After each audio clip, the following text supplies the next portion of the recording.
Hey everyone, today I'd like to show you this exercise about the anti-tamper odometer lock. So what I'm gonna do is I'm gonna be working on this current odometer column. So the idea is I don't want the person working on this fleet management system to make mistake by reading the current odometer and then writing here in this column the current odometer from the vehicle dashboard and make mistake by writing the odometer lesser than the last service odometer.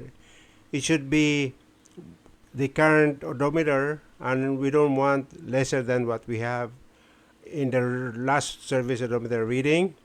So in order for us to be able to alert the person working on this, I will work on the data validation. So first thing first, I'm gonna highlight this column, and then I'm gonna go to the data tab here in the ribbon, and then I'm gonna click the validation, data validation, and then here in the settings tab, allow, I'm gonna click the custom. Then I'm gonna apply the formula, which is G2 greater than F2. So also to alert the person working on this, I'm gonna put writing here. I'm gonna say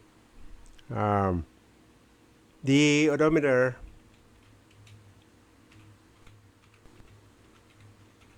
cannot go backward.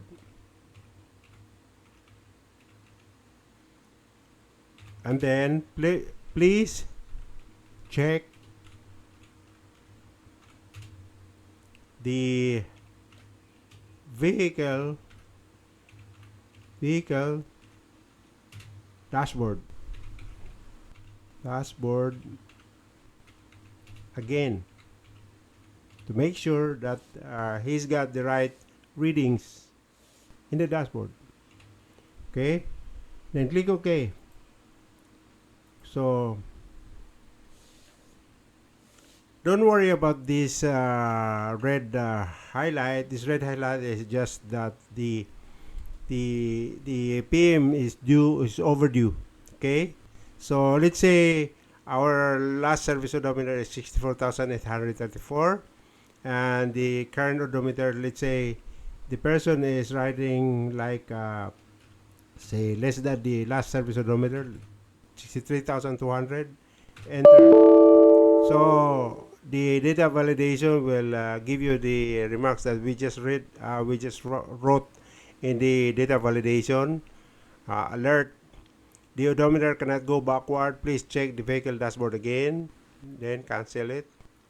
Then this one, for example, by mistake again, wrote less than the 3,000. And okay, give you another alert. Cancel. So let's say this one 44,520. Okay, cancel. Okay, this one let's say 57 500, for example. Enter. Okay, the odometer cannot go backward. Please check the vehicle dashboard again. So the alert will prompt the person working on this FMS to go to the vehicle dashboard and check the current odometer again. Okay, so this is it for our exercise. Thank you for watching and see you in the next one.